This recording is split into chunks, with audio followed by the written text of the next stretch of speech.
అండి అందరికీ నమస్కారం. Welcome to my channel. ఈ వీడియోలో రిటైర్డ్ ఉద్యోగులందరికీ కూడా సూపర్ గుడ్ న్యూస్ అండి.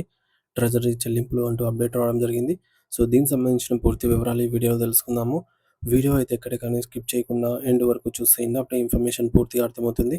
అలాగే వీడియో చూస్తున్న ప్రతి ఒక్కరు వీడియోకి లైక్ చేయండి ఫ్రెండ్స్. ఈ వీడియోని తోటి పెంచిన మిత్రులతో అయితే షేర్ చేయండి. కొత్తగా మన ఛానల్ చూస్తున్నవారు తప్పకుండా మన ఛానల్‌ని సబ్స్క్రైబ్ చేసుకోండి. సబ్స్క్రైబ్ చేసుకోవడం వల్ల నేను చేసే ప్రతి ఒక్క వీడియో మీ వరకు రీచ్ అవుతుంది. ఇక ఆలస్యం చేయకుండా వివరాల్లోకైతే వెళ్ళిపోదాము. సో, ఫ్రెండ్స్ ఇక విషయానికొచ్చినట్లయితే దశాబ్దాల తరబడి తమ జీవితాలను ప్రభుత్వ సేవకు అంకితం చేసి ప్రస్తుతం విశ్రాంతి తీసుకుంటున్నటువంటి రిటైర్డ్ ఉద్యోగులందరికీ ఇది ఒక నిజంగా చిరస్మరణీయమైన మరియు అత్యంత శుభవార్త అని చెప్పవచ్చు. సో, వారి యొక్క కష్టానికి తగ ఫలితంగా రిటైర్మెంట్ ట్రెజరీ చెల్లింపులకు సంబంధించి ప్రభుత్వం ఒక చారిత్రాత్మకమైన అధికారిక అప్డేట్‌నైతే వెలువరించింది. గడిచిన ఎన్నో ఏళ్లుగా తమకు రాజ్యాంగబద్ధంగా అందాల్సిన బకాయిల కోసం కళ్ళలో ఒత్తులు వేసుకొని ఎంతో ఆశగా ఎదురుచూస్తున్న వేలాది మంది పెన్షనర్ల సుదీర్ఘ నిరీక్షణకు ఇప్పుడు తెరబడబోతోంది. ఈ యొక్క నిర్ణయం ద్వారా వారు ఇన్నాళ్లుగా అనుభవిస్తున్న మానసిక వేదనను మరియు అనిశ్చితి తొలగిపోయి వారి జీవితాల్లో మళ్ళీ సంతోషం నిండబోతోంది.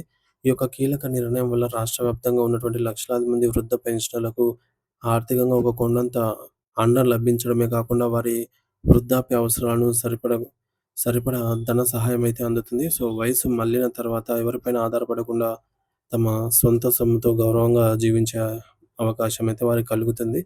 మరి ప్రస్తుత సమాచారం ప్రకారం పెన్షనర్లకు రావాల్సినటువంటి అన్ని రకాల పెండింగ్ మొత్తాలను ఎటువంటి ఆటంకాలు లేకుండా అత్యంత వేగంగా విడుదల చేసేందుకు రాష్ట్ర ప్రభుత్వం తన వంతుగా యుద్ధ ప్రాతిపదికన చర్యలైతే చేపడుతోంది. సో, పెన్షన్ అనేది కేవలం ఒక మొత్తం కాదు. అది ఆ యొక్క ఉద్యోగి తన జీవితాంతం దాచుకున్న ఆస్తి అని ప్రభుత్వం గుర్తు చేసింది.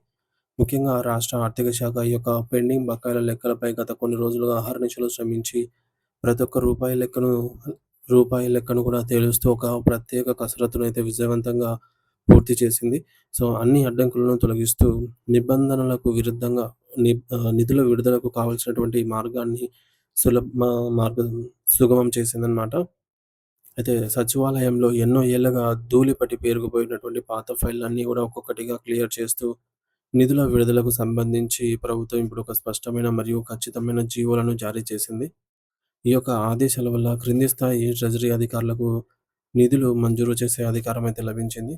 రాష్ట్ర ఖజానా నుండి ఒకేసారి వేల కోట్ల రూపాయల భారీ మొత్తాన్ని సర్దుబాటు చేసి బకాయిల రూపంలో చెల్లించడం అనేది ప్రభుత్వానికి ఒక పెద్ద ఆర్థిక సవాలుగా పరిగణించినప్పటికీ పెన్షనర్ల సంక్షేమం దృష్ట్యా ఆర్థిక శాఖ ఈ యొక్క సాహసోపేతమైన మరియు సానుకూల నిర్ణయం తీసుకోవడం నిజంగా విశేషమే. ఇది ప్రభుత్వంపై కొంత భారం వేసినప్పటికీ వృద్ధుల ప్రయోజనాలే పరమావధిగా ప్రభుత్వం అడుగులు వేస్తోంది. సో, ఖజానాలో నిధుల లభ్యతను బట్టి అంటే అందుబాటులో ఉన్నటువంటి నగదును క్రమ పద్ధతిలో సర్దుబాటు చేస్తూ ఈ యొక్క చెల్లింపులు జరపాలనైతే ట్రెజరీ విభాగానికి అత్యున్నత స్థాయి నుండి కీలక సూచనలు వెళ్ళాయి. దీనివల్ల నిధుల కొరత ఏర్పడకుండా అందరికీ దశల వారీగా లేదా వీలైనంత వరకు ఒకేసారి నగదు చేరేలాగా ప్రణాళికలైతే రూపొందించారు. ఈ యొక్క ప్రక్రియను వేగవంతం చేసేందుకు ట్రెజరీ అధికారులు కూడా నిరంతరం పర్యవేక్షిస్తూ ఉన్నారు. దేశ అత్యున్నత న్యాయస్థానమైనటువంటి సుప్రీం కోర్టు గతంలో ఇచ్చినటువంటి చారిత్రాత్మకమైన తీర్పును తూచా తప్పకుండా అమలు చేయాలనే సంకల్పంతో ప్రభుత్వం ఈ యొక్క కీలకమైన అడుగునైతే వేసింది. కోర్టు ఆదేశాలను గౌరవిస్తూ పెన్షనర్లకు జరగాల్సిన న్యాయాన్ని ప్రభుత్వం తన బాధ్యతగా స్వీకరించింది. సో, 2008వ సంవత్సరం నుండి 2019వ సంవత్సరం వరకు ఉన్నటువంటి సుదీర్ఘ కాలానికి సంబంధించిన కరువు భత్యం, డీఏ బకాయిల విషయంలో పెన్షనర్లు తీవ్ర అన్యాయానికి గురయ్యారని కోర్టు గుర్తించింది.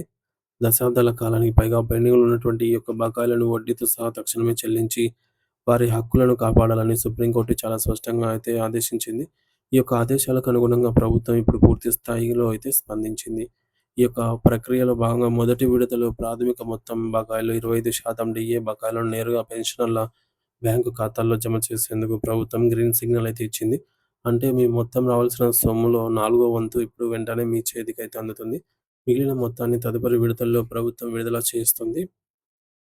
నిత్యావసర వస్తువుల ధరలు ఆకాశాన్ని అంటుతున్నటువంటి ఈ రోజుల్లో ఈ యొక్క ద్రవ్యోల్బణ ప్రభావంతో సామాన్యుడు చితికిపోతున్న తరుణంలో పెన్షనర్లకు అందేటటువంటి ఈ యొక్క అదనపు నగదు వారి పెరిగిన వైద్య ఖర్చులకు, ఆసుపత్రి బిల్లులకు మరియు కుటుంబ అవసరాలకు ఎంతో తోడ్పడుతుంది. సో, వృద్ధాప్యంలో మందుల ఖర్చులే భారంగా మారుతున్న తరుణంలో ఈ సొమ్ము వారికి ఒక సంజీవనిలాగా పనిచేస్తుంది. ప్రభుత్వం తీసుకున్న ఈ యొక్క నిర్ణయం వల్ల ఎప్పటినుంచో నలుగుతున్నటువంటి సమస్యలకు ఒక శాశ్వత పరిష్కారం లభించినట్లయింది. రిటైర్డ్ ఉద్యోగుల సంక్షేమం పట్ల ప్రభుత్వం చూపుతున్న ఈ యొక్క నిబద్ధత అందరిలోనూ హర్షాన్ని అయితే నింపుతోంది. ట్రెజరీ కార్యాలయం నుండి నగదు విడుదల ప్రక్రియ మొదలైన వెంటనే మీ యొక్క వ్యక్తిగత బ్యాంకు ఖాతాలో డబ్బులు జమ అయిన వివరాలు మీ యొక్క రిజిస్టర్డ్ మొబైల్ నంబర్‌కు ఎస్ఎంఎస్ రూపంలో వెంటనే అందుతాయి. సో, దీనివల్ల మీరు ఎక్కడికి వెళ్ళకుండానే మీ డబ్బులు జమ అయిందో లేదో సులభంగా తెలుసుకోవచ్చు. పెన్షనర్స్ అందరూ తమ బ్యాంకు ఖాతాలు యాక్టివ్‌గా ఉన్నాయో లేదో ఒకసారి సరిచూసుకోవాలి. ఒకవేళ కేవైసీ వంటి సాంకేతిక ఇబ్బందులు ఉంటే వెంటనే సంబంధిత ట్రెజరీ కార్యాలయాన్ని లేదా మీ యొక్క బ్యాంకునైతే ఆహ్, సంప్రదించాలని జెప్పేసి అధికారులు సూచిస్తూ ఉన్నారు. సో, మీ యొక్క బ్యాంకు ఖాతా వివరాలు సరిగ్గా ఉంటేనే ప్రభుత్వం పంపే సొమ్ము ఎటువంటి ఆటంకం లేకుండా మీ చేతికి అనేది వస్తుంది. సుదీర్ఘ పోరాటం మరియు నిరీక్షణ తర్వాత పెన్షనర్ల ఖాతాల్లోకి నగదు చేరబోతూ ఉండటం అనేది నిజంగా ఒక శుభ పరిణామమే అని చెప్పవచ్చు. సో, ఫ్రెండ్స్ మనం ఇంపార్టెంట్ పాయింట్స్ చూసుకున్నట్లయితే సుప్రీం కోర్ట్ ఆదేశం ఏమిటంటే 2008 నుండి 2019 మధ్య కాలంలో డీఏ బకాయిలను చెల్లించాలని కోర్టు ఇచ్చిన తీర్పు. ఈ తీర్పు నిధుల విడుదలకు ప్రధాన కారణంగా అయితే అయ్యిందనమాట. ఇకపోతే 25% నగదు విడుదల. మొదటి విడతలో భాగంగా మొత్తం బకాయిలలో 25% మొత్తాన్ని పెన్షనర్ల ఖాతాలో జమ చేస్తోంది. బకాయిల లెక్కలు తేల్చడానికి ఆర్థిక శాఖ ప్రత్యేక కసరత్తు పూర్తి చేసి ఫైళ్లను క్లియర్ చేసింది. నిధుల లభ్యతను బట్టి దశలవారీగా ఈ చెల్లింపులను పూర్తి చేయాలని ట్రెజరీ విభాగానికి ఆదేశాలైతే అందాయి. డబ్బు జమ అయిన వెంటనే పెన్షనర్ల మొబైల్ నంబర్లకు అధికారికంగా సమాచారం మెసేజ్ రూపంలోనే అందుతుంది. సో, వృద్ధాప్య భరోసా. ఈ సొమ్ము పెన్షనర్ల వైద్య ఖర్చులు మరియు పెరిగిన నిత్యావసరాల ధరలను తట్టుకోవడానికి ఎంతో ఉపయోగకరంగా అయితే ఉపయోగపడుతుంది.